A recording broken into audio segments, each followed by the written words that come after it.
2024 సంవత్సరానికి గాను జాతీయ లతా మంగేష్కర్ అవార్డు ఎవరికి లభించింది?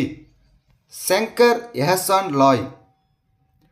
మధ్యప్రదేశ్ ప్రభుత్వం 2024 సంవత్సరానికి గాను జాతీయ లతా మంగేష్కర్ అవార్డును సంగీత త్రయం అయిన శంకర్ ఎహసాన్ లాయర్లకు మరియు 2025 సంవత్సరానికి గాను గాయకుడైన సోను నిగమ్కు ప్రదానం చేసింది.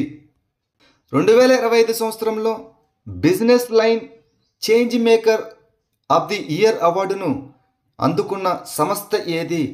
డిఆర్డిఓ.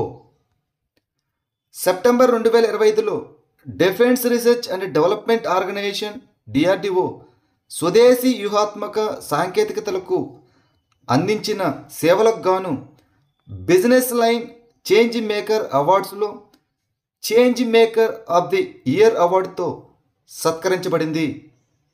భారత అటార్నీ జనరల్గా తిరిగి ఎవరు నియమితులయ్యారు? ఆర్ వెంకటరమణి. సీనియర్ న్యాయవాది అయిన ఆర్ వెంకటరమణి మరో 2 ఏళ్ల కాలానికి భారత అటార్నీ జనరల్గా తిరిగి నియమితులయ్యారు. ఈ పునః నియామకం అక్టోబర్ 1, 2025 నుండి అమల్లోకి వస్తుంది. ఆయన సేవను సెప్టెంబర్ 30, 2027 వరకు పొడిగించారు. ఆయన ప్రారంభ 3 ఏళ్ల పదవీకాలం సెప్టెంబర్ 30, 2025న ముగియనుంది. 2022లో 16వ అటార్నీ జనరల్గా బాధ్యతలు స్వీకరించిన వెంకటరమణి ప్రముఖ న్యాయవాది కేకే వేణుగోపాల్ స్థానంలో నియమితులయ్యారు. సెప్టెంబర్ 2025లో ప్రారంభించబడిన యూరోపియన్ యూనియన్ యొక్క మొట్టమొదటి ఎక్సాస్కేల్ సూపర్ కంప్యూటర్ పేరు ఏమిటి? జూపిటర్. సెప్టెంబర్ 2025లో యూరోప్ యొక్క మొట్టమొదటి ఎక్సాస్కేల్ సూపర్ కంప్యూటర్ అయినటువంటి జూపిటర్ జర్మనీలో ప్రారంభించబడింది. సెకనుకు 1 క్వింటిలియన్ కంటే ఎక్కువ ఆపరేషన్లు చేస్తూ ఎక్సాస్కేల్ థ్రెషోల్డ్ను సాధించిన మొదటి యూరోపియన్ సంస్థ జూపిటర్. ఇది ప్రస్తుతం యూరోప్లో అత్యంత శక్తివంతమైన సూపర్ కంప్యూటర్. జూనియర్ ప్రపంచ ర్యాంకింగ్స్లో అగ్రస్థానంలో నిలిచిన మొదటి భారతీయ జూడోకా ఎవరు? హిమాన్షి టోకాస్. దక్షిణ ఢిల్లీలోని మునిర్కాకు చెందిన 20 ఏళ్ల హిమాన్షి టోకాసు జూనియర్ మహిళల 63 కిలోల విభాగంలో ప్రపంచ నంబర్ 1 ర్యాంకు సాధించిన తొలి భారతీయ జూడోకాగా చరిత్ర సృష్టించింది.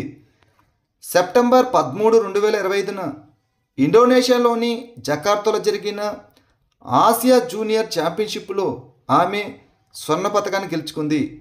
ఆమె ఇప్పుడు 610 పాయింట్లతో అంతర్జాతీయ జూడో ఫెడరేషన్ జూనియర్ ర్యాంకింగ్స్లో అగ్రస్థానంలో ఉంది. అంతర్జాతీయ సాహిత్య ఉత్సవమైన ఉన్మేష్ ఇటీవల ఏ నగరంలో ప్రారంభించబడింది? పాట్నా, బీహార్.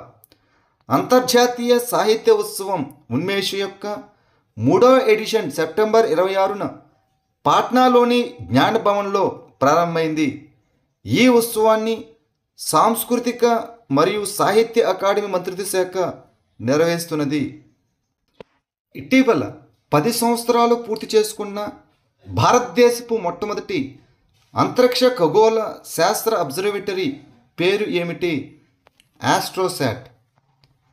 భారతదేశపు మొట్టమొదటి అంకితమైన అంతరిక్ష ఖగోళ శాస్త్ర అబ్జర్వేటరీ అయిన ఆస్ట్రోసాట్ సెప్టెంబర్ 28, 2025న 10 సంవత్సరాల ఆపరేషన్ను పూర్తి చేసుకుంది. దీనిని సెప్టెంబర్ 28, 2015న శ్రీహరికోటలోని సతీష్ ధావన్ స్పేస్ సెంటర్ నుండి పిఎస్ఎల్వి C-30 ద్వారా ప్రయోగించారు. దీనిని ఇస్రో, కెనడా మరియు యూకే నుండి భారతీయ సంస్థలు మరియు భాగస్వామ్యుల సహకారంతో అభివృద్ధి చేసింది. భారతదేశ తక్షణ చెల్లింపు వ్యవస్థ నెట్వర్క్ అయిన యూపీఐ యూనిఫైడ్ పేమెంట్స్ ఇంటర్ఫేస్లో చేరిన 8వ దేశం ఏది? ఖతార్. అంతర్జాతీయ చెల్లింపుల కోసం యూపీఐని స్వీకరించిన 8వ దేశం ఖతార్లో కొనుగోలు చేయడానికి భారతీయ ప్రయాణికులు ఇప్పుడు యూనిఫైడ్ పేమెంట్స్ ఇంటర్ఫేస్ యాప్లను ఉపయోగించవచ్చు. యూపీఐ యాక్సెస్ ఉన్న ఇతర దేశాల్లో Bhutan, France, Mauritius, Nepal, Singapore, Sri Lanka మరియు యునైటెడ్ అరబ్ ఎమిరేట్స్ ఉన్నాయి. భూటాన్కు మొట్టమొదటి రైల్వే కనెక్టివిటీని అందించడానికి ఏ ప్రతిపాదిత రైలు మార్గాన్ని ప్రత్యేక రైల్వే ప్రాజెక్టుగా నియమించారు. కోక్రజార్ గెలుపు. భారతదేశం మరియు భూటాన్ మధ్య కోక్రజార్ గెలుపు రైల్వే మార్గాన్ని ఈశాన్య సరిహద్దు రైల్వే ప్రత్యేక రైల్వే ప్రాజెక్టుగా ప్రకటించింది. ఇది భూటాన్కు మొట్టమొదటి రైల్వే కనెక్టివిటీ. 69 కిలోమీటర్ల లైను అస్సాంలోని కోక్రజార్ను భూటాన్లోని గెల్ఫుతో కలుపుతుంది. మరో లింక్ వచ్చేసి 16 కిలోమీటర్లు బనారత్ సంస్థేల్ లైన్ పశ్చిమ బెంగాల్ను భూటాన్తో కలుపుతుంది. Central american integration system cica ఏర్పాటుకు దారితీసిన ప్రోటోకాల్ ఏది? తెగుసిగల్ప ప్రోటోకాల్. న్యూయార్క్లో జరిగిన ఇండియా సికా విదేశాంగ మంత్రుల సమావేశంలో సెంట్రల్ అమెరికన్ ఇంటిగ్రేషన్ సిస్టమ్ దేశాలతో భారతదేశం ఎంగేజ్మెంట్ని మరింతగా పెంచుకుంది. సెంట్రల్ అమెరికన్ ఇంటిగ్రేషన్ సిస్టమ్ అనేది సెంట్రల్ అమెరికాలో ప్రాంతీయ సమైక్యతను సంస్థాగత ప్రోటోకాల్. ఇది 1962 నాటి organisation of central american states చార్టర్ను సవరించడం ద్వారా తెగుసిగల్ప ప్రోటోకాల్ ద్వారా 1991లో స్థాపించబడింది. జల్ ప్రహార్ వ్యాయామం 2025 యొక్క హార్బర్ దశ ఎక్కడ జరిగింది? Visakhapatnam.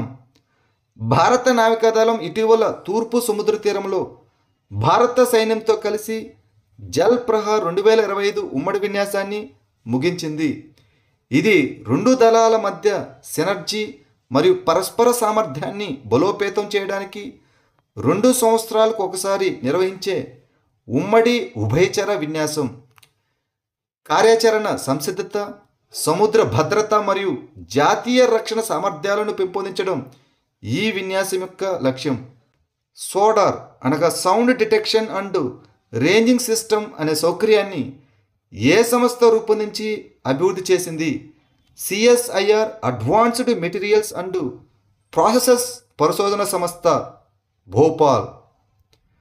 Council of scientific and industrial research CSIR వ్యవస్థాపక దినోత్సవం అయినటువంటి సెప్టెంబర్ 26, 2025న ఢిల్లీలోని భారత వాతావరణ శాఖలో సోడార్ అనగా సౌండ్ డిటెక్షన్ అండ్ రేంజింగ్ వ్యవస్థ సౌకర్యాన్ని ప్రారంభించారు. ఈ సౌకర్యాన్ని భోపాల్లోని CSIR advanced materials and processes research institute రూపొందించి అభివృద్ధి చేసింది. మెరుగైన వాతావరణ అంచనా మరియు పరిశోధన కోసం సోడార్ వ్యవస్థ అదనపు వాతావరణ డేటాను అందిస్తుంది. ఆయిల్ ఇండియా ఇటీవల ఎక్కడ సహజ వాయువును కనుగొంది? అండమాన్ దీవుల్లో. ఆయిల్ ఇండియా ఇటీవల అండమాన్ షాలో ఆఫ్షోర్ బ్లాక్లో ముఖ్యంగా విజయపురం 2 అన్వేషణ బావిలో సహజ వాయువును కనుగొంది. సాఫ్ అండర్-17 ఫుట్బాల్ ఛాంపియన్షిప్ 2025 ఫైనల్లో భారతదేశం ఏ దేశాన్ని ఓడించింది? బంగ్లాదేశ్.